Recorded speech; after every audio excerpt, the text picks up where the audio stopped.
नमस्कार सर। नमस्ते। सर, आप जब पहले पाइट कॉलेज में आए थे तो आप एक परफॉर्मर के रूप में आए थे और आज आपको वहीं उसी मंच पर सम्मानित किया जा रहा है, आपको कैसा लग रहा है? अच्छा लगता है एक्चुअली। जो सम्मान है ये आत्मा का भोजन है। तो जब भी आदमी को सम्मान मिलता है, बल्कि आदमी प्रयास भी इसीलिए करता है उसका रिकॉग्निशन हो समाज में, या उसको लोग सम्मान दें, या लोग उसको श्रेय दें कि इसने समाज के लिए कुछ किया। देखिए, ये एक यूनिवर्सल ट्रूथ है हाँ जी। कि समाज में आपकी उपयोगिता और बाजार में आपका मूल्य तय करते हैं कि आप इस धरती पे क्यों आए हैं। तो इसलिए अच्छा लग रहा है, बढ़िया लग रहा है। बिल्कुल बिल्कुल। सर, हरियाणा का जो फोक है जी। उसमें पहले कुछ हाँ। और होता था, आज कुछ और है, मतलब बदलाव आ रहे हैं, तो उस पर आप क्या कहने जाएंगे? बेसिकली जो मैं आप बहुत जिम्मेदारी के साथ बात कह रहा हूँ कि हरियाणा के फोक को लेके बहुत सारी भ्रांतियां हैं। हाँ जी। हरियाणा में अगर सिंगिंग का फोक लगाएं तो महिलाओं के अलावा जितना भी बाकी गायन है, पुरुषों का जो गायन है, हाँ जी, हाँ जी। वो फोक की श्रेणी में नहीं आना चाहिए। रागनी, आला, झूलना, नसीरा, न्याल दे, चमोला, छोटा देश, बड़ा देश, ख्याल, आपका बहरे तबील, अली बख्श, हाँ जी। ये जितना भी गायन शैली है, रागनी, ये सब ज़्यादा पुराना नहीं है। और हमारा हजारों साल पुराना क्या है, राम और लक्ष्मण दशरथ के बेटे दोनों बनखंड जा बसेरे ढाई सेरे, ये जो महिलाओं के गीत हैं, हाँ जी। ये हमारे ओरिजिनल फोक हैं। बाकी सारा बहुत बाद में कंटेम्प्रेरी आया। डांस लगाएं तो हरियाणा का अपना डांस खोड़िया है, इसके अलावा कोई खास हमारे पास डांस नहीं है। जितने भी घूमर है, फाग है, हाँ जी। या अपना लूर है, ये सब डांसेस बहुत बाद की क्रिएशंस हैं, न्यू क्रिएशंस हैं, ये फोक में नहीं आते। तो इसलिए हमारा फोक सिमटा सा हुआ है, वो भी महिलाओं के गीतों के इर्द गिर्द है। हाँ जी, बिल्कुल सर, बिल्कुल। लेकिन है बड़ा रिच, बहुत अच्छा है, बिल्कुल। फोक बहुत रिच है हमारा, लेकिन है महिलाओं के गीत। खूब सर। सर, आपका ये जो गाना था जो भी आया था बहू काले की, जी, जी, उसको जी। बहुत सक्सेस मिली थी, क्या आपको एक्सपेक्टेशन थी या फिर वो आपके एक्सपेक्टेशन को भी पार कर गया? कभी नहीं रहता एक्सपेक्टेशन का, तो पता ही, बल्कि हम जिसका एक्सपेक्ट करके चलते कि ये हिट होगा, वो हिट नहीं होता। बिल्कुल सर। कभी भी सफलता प्लानिंग से नहीं मिलती है, सफलता के लिए प्लानिंग होती है। तो सफलता जब मिलती है तो उसका प्लान नहीं हो रहा होता है। ये मेरा अपना जिंदगी का अनुभव है। आप कभी भी ये नहीं कह सकते कि आपको इस काम में सफल होना है, उसके आपने ये प्लानिंग बनाई और हम सफल होंगे, कोई गारंटी नहीं है। तो सफलता के लिए प्लानिंग होती है, सफलता की कोई प्लानिंग नहीं होती। बिल्कुल जी। सर, आजकल का जो युवा है जी। वो हरियाणवी फोक से कहीं ना कहीं बिछड़ता जा रहा है। बिल्कुल। तो आपकी इस पर क्या राय है? क्या है कि सांस्कृतिक बाढ़ है, अच्छे पानी के साथ गंदा पानी भी मिक्स होके आ रहा है। उसमें बहुत सारा बॉलीवुड, बहुत सारा पंजाबी बीट्स, और बहुत सारा मैं कहूँ तो अतिशोक्ति नहीं होगी, जो इंटरनेशनल म्यूजिक है। हाँ जी, हाँ उसमें चाहे अभी एम.ए. बंटा को लगाओ आप, आजकल वो इंटरनेशनल हिट जा रहा है। खुद हनी सिंह उसके फैन है, या इससे पहले हनी सिंह था या बादशाह था, हाँ जी। या आप शकीरा या जेनिफर लोपेज को लगाइए कि वो आज हमारे बच्चों के मोबाइल में एंटर कर गई हैं। जब आज से 50, 60, 70 साल पहले जब मनोरंजन मंचों पे था, हाँ जी। और उसके लिए भीड़ इकट्ठी करना लक्ष्य होता था, तब मनोरंजन किसी और तरह का था। आज जब इंटरनेट आ गया है, आपके पास 2 GB डाटा हर महीने फ्री मिलता है, और आपकी जेब में एंटरटेनमेंट है। आप एंटरटेनमेंट को कभी भी निकालो और अपनी आंखों के आगे ले आओ, तब एंटरटेनमेंट का रूप बिल्कुल बदल गया है, बहुत वास्ट हो गया है। बच्चा चाहे तो अमेरिकन सिंगर को अपने बाथरूम में बैठ के सुन सकता है। बिल्कुल सर। तब नहीं था पॉसिबल, तब तो आपको जाना ही अमेरिका पड़ता था, या फिर इंडिया में कभी शो करेंगे तब उनको देखने को मौका मिलता था। लेकिन अब तो बहुत सिंपल हो गया है भाई। तो इसलिए अब मनोरंजन का जो स्तर है वो कहीं ना कहीं विशाल तो हुआ ही है, गिरा भी है। हाँ, क्योंकि अगर मेरी मानसिकता अच्छी नहीं है तो मैं बुरा ही देखूंगा। तो इंटरनेट पे बुरा भी है, अच्छा भी है, लेकिन उसका निर्णय कौन करेगा, बुरा कौन अच्छा कौन है? तो इसलिए हमारा जो टीनेजर है, हाँ जी। उसके अंदर जो संस्कारों की कमी आई है, उसके कारण वो बुरा ज्यादा देख रहा है।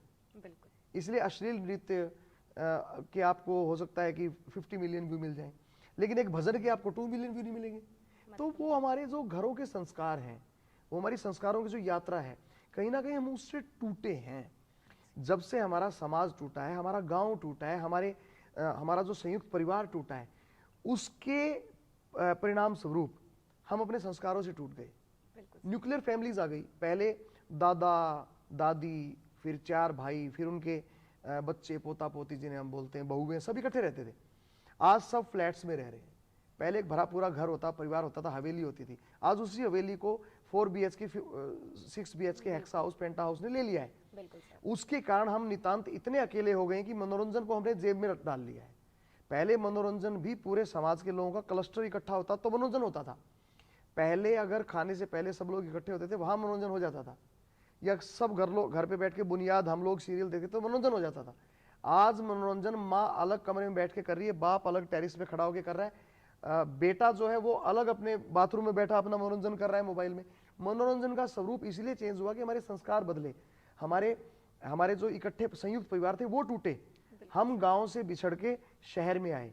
मैं हमेशा बोलता हूँ मशीनी जिंदगी हमें मुंह चिढ़ाती है, ना ये सोती है ना ये हमें जगाती है, और मेरे गांव के छोटे से आंगन में धूप भी आती है तो वो भी मुस्कुराती है। यहाँ पे क्या मिल रहा है? डिप्रेशन मिल रहा है।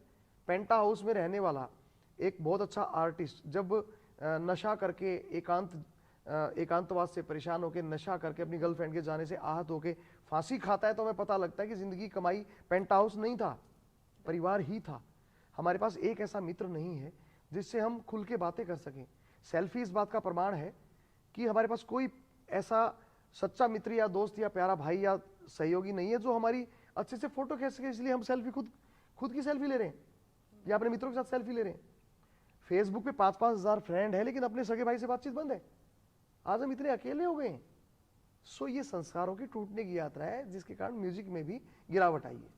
तो सर आपको आज यही फोक जो पहले था वो राजकला मंच के द्वारा पाइट कॉलेज में दिखने को मिलेगा। सांग होगा, सांग मुझे उस आई एम वेरी एक्साइटेड, क्योंकि सांग में आप देखिए, सांग की जो विधा थी उसमें सारी गायन शैलियां थी जो हम पहले गाते थे। तो उसमें अली बख्श होता था, चमन गया होटल में जड़ बैठे शेख नवाब, तेरी माता भूखी मरती है, तेरी उड़ती रोज शराब। ये हमारा टिपिकल फोक था जो आज सुनने को मिलता ही नहीं। या बहरे तबील, इसका आग न फूक्या मेरे लकड़िया बबूका, इसका आग न फूक्या मेरे लकड़िया बबूका, मेरे सही सक बीमारी में इस रंज के मैं सूख्या, क्यों कर काम जबूरण मेरा है, मेरा जड़ गया चंदा सा चेहरा, ओ मेरे मुंह पे लाली हो लेने दे। ये ऐसी चीजें आज मुझे सुनने को मिलेंगी जिनके लिए मेरे कान तरसते हैं। बिल्कुल अच्छा लग रहा है। सर आपको आज राजकला मंच के द्वारा लक्ष्मी चंद रंग सम्मान से सम्मानित किया जा रहा है, आपको कैसा लग रहा है? पंडित लक्ष्मी चंद जी, मेरा तो गीत भी है, प्रेम और प्यार निभाने का, मेहनत करके खाने का, सीधे साधे बाणे का, दादा लक्ष्मी के गाने का, लो जकर सुनो हरियाणे का। मैं तो गीतों में जिक्र करता हूँ। हमारे दिल में कोयल सा कुका गया था, साची होरी जो भी बता गया था, और ना गाया जाई सा जो लक्ष्मी गा गया था, मानत नहीं सा ढंग कड़े, ढंग यो लिखने गाने का, लो जकर सुनो हरियाणा। माने लक्ष्मी चंद जी ने जो हमारी कला यात्रा, हमारा फोक, हमारे इस हरियाणा की ठेठ संस्कृति को जो प्रदेश की सीमाओं को तोड़ के बाहर उन्होंने प्रदर्शित किया, वो पहले ऐसे व्यक्ति थे। इसके अलावा हमारे वेद शास्त्रों उपनिषदों का ज्ञान उन्होंने लोक भाषा में परिवर्तित करके गांव के अंतिम व्यक्ति तक पहुंचाने का जो काम किया, वो पूरी दुनिया में कालिदास और लक्ष्मी चंद जी के लिए किसी ने नहीं किया। और उनके नाम से मुझे सम्मान मिल रहा है, मेरी औकात ही नहीं है। ये तो वो शेर है ना कि जब तक बिके ना थे कोई पूछता ना था, तुमने हमें खरीद के अनमोल कर दिया। तो राजकला मंच का धन्यवाद, उन्होंने मेरे को इस लायक समझा। बहुत खूब, बहुत खूब। सर आपका बहुत बहुत धन्यवाद जी। आज आपने हमें हमारा समय दिया। आपका भी बहुत धन्यवाद। आने वाले हैं जी, बहुत बहुत नमस्ते।